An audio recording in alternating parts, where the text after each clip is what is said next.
Hello and welcome back to another video on my channel. My name is Kizzy and today we're going to be talking about some books because this is a booktube channel. So I have a couple of standalone fantasies to recommend today because I think fantasies are often in like really long series and sometimes you just want a little nice standalone. Some are not so little, but they're still nice.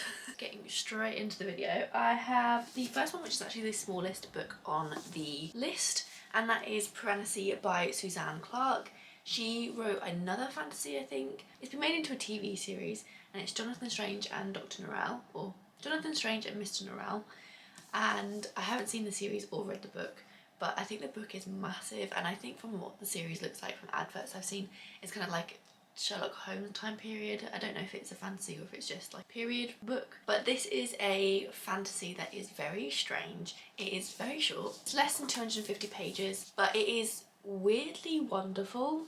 So you follow this boy or this man called Piranesi, and he lives in this massive house that has hundreds and hundreds of rooms, and he's only explored a few of them, and each room has kind of different things. Like one has like waterfalls, another has like kind of like weird stuff going on. There's lots of statues around that he likes to name, and it just feels very strange. It's written in epistolary, so it's his journal basically, as he discovers more about the house, I think he calls it, and the other person that is in the house, and kind of what's going on, because not everything is as it seems. And it's just a very weirdly wonderful book.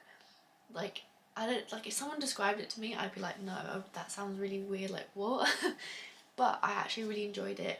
I had to read the first bit twice just because I didn't really get it in the first go, but once I got into it, I think I read this in a 24-hour like readathon, so I read it within a day, and I thoroughly enjoyed my reading process of it. So the next book I have to recommend is one that I want to reread, because when I first read it, I didn't love it as much as I think I will love it now.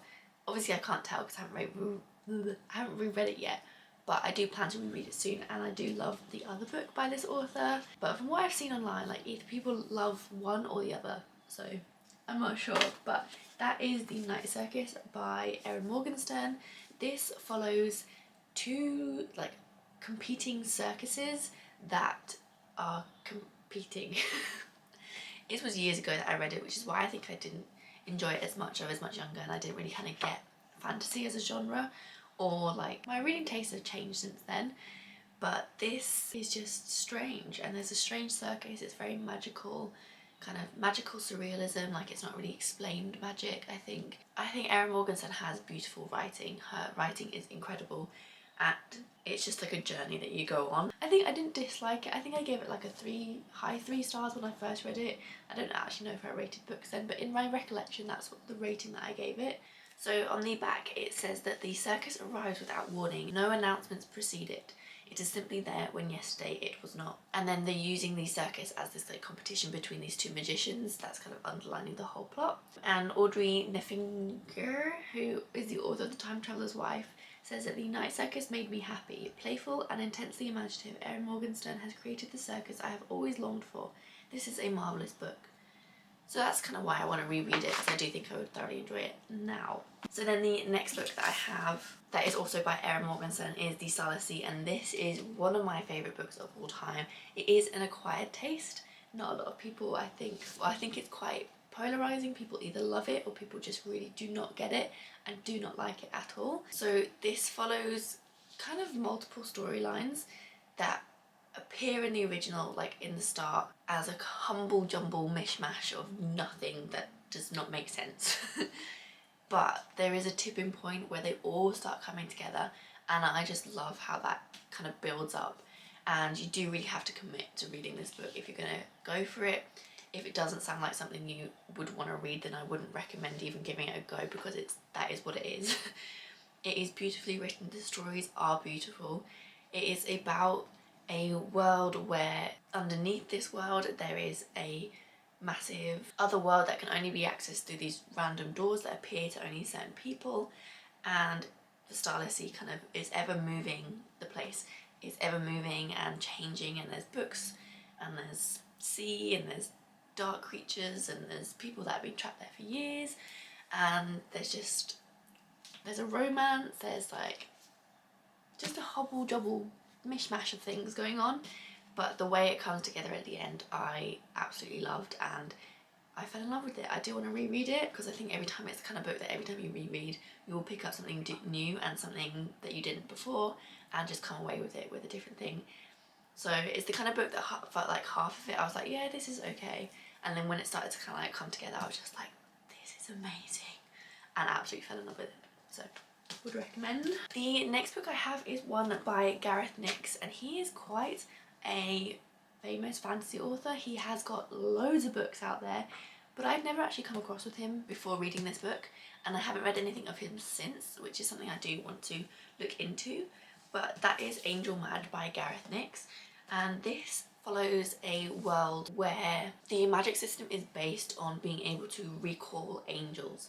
So there's these like angel icons and people have like the ability to call them, and kind of the angel has to do their bidding basically. And the more powerful you are, the more powerful angels you can like call to you, so then the more they can do.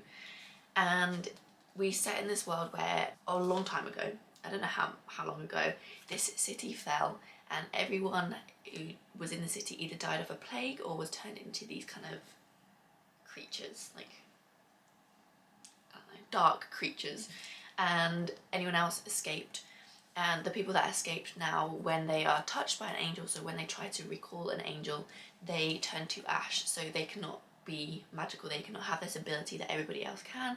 So they've now become like the poor and the kind of second class citizens of this world, and everyone dislikes them a lot. And then we follow 4 or 5 people who are on this journey to go back to the city and do stuff and all that kind of jazzy stuff.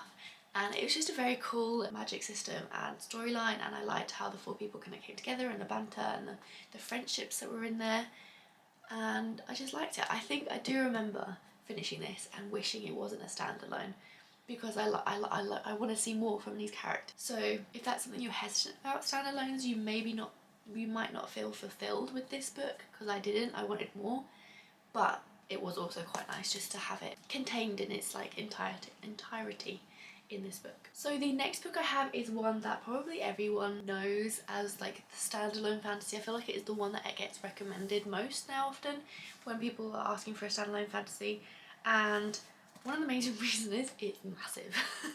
It is huge, so you are getting probably like 2 books in one. Like, this could have been a duology, and that is obviously The Priory of the Orange Tree by Samantha Shannon. Now, I enjoyed this book. It wasn't my favourite book of all time. I feel like it could have been a lot shorter and would have still been as great. The pacing would have just been a bit faster, which I think just would have helped a little bit.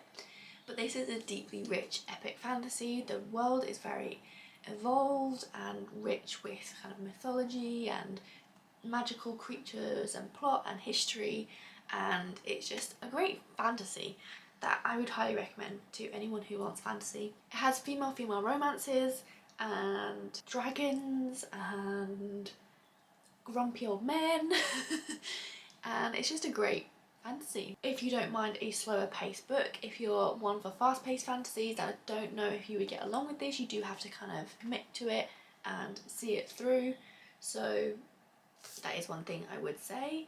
I did tab it though. I think I did a read along for it, but this is a very empowering fantasy that is just great for any true epic fantasy lovers. So the last book I have for you is a fantasy slash period inspired fantasy book. He does say that the period side of it is not accurate, so if you're into that kind of thing and you know a lot about like boats and stuff of that time period, then I would not recommend maybe reading that if that's something that annoys you. If it doesn't bother you how accurate or inaccurate those are, then it's fine. I didn't notice it. I enjoyed it. I think he was talking about how like the people on the boat, like what their names were, there wasn't enough of them or there were too many, well, that kind of thing. So this is The Devil in the Dark Water. It's got amazing sprayed edges that like sea themed and this is just a fun detective Sherlock crossover with devils fantasy that has romance in it, and it's just I just enjoyed it, and the twist at the end is quite interesting. I wasn't like shocked by it. I kind of could see how it would be, but I think that's because I have like a internal complex where I want to be able to guess every single thing that I read in a book. So then when I don't guess it, I pretend I'm not shocked by it. I don't know if that's what's happened here, but that's happened in quite a few books I read recently, so it could be a running theme. But I just thought this was really fun, really kind of quirky, and it was just an enjoyable read, which is all you can ask for in a book, I think. But we do follow quite a few characters. Mainly we follow two characters. One is the wife of a quite high up rich man who's not very nice, and the other is the sidekick to the renowned detective who's very Sherlock-like. And they end up all going on this boat because the Sherlock character has been arrested for this murder, I think, or stealing something. He's been arrested, and they're transporting him back to Amsterdam, I think, to be tried and, I don't know, sentenced. So they're all on this boat, and then things start going weird. There's like devil things, people start getting murdered, and they all have to figure out what's going on. It's just fun, and I enjoyed it. And on the end pages of the hardback, they have the map of the boat, which I think is really cool, and one I didn't figure out until, like, I just thought it was a cool map. I didn't actually figure out until halfway through the book, and it does help because they talk about the areas, and if you're not boat savvy like me, then it is very helpful. But I really enjoyed this. I think I gave this 5 stars. It was, I really loved it, and I don't talk about it enough on my channel, I don't think, so would recommend. So those are all the books I have to recommend you today. I hope you get something new that you haven't seen before or haven't thought about trying out before. If there are any other standalone fantasies, because I haven't read many more than these ones, but I would quite like to. So if there are any standalone fantasies that you would recommend, make sure to comment them below and I can check them out. And I hope you have a good day, and I'll see you in the next video.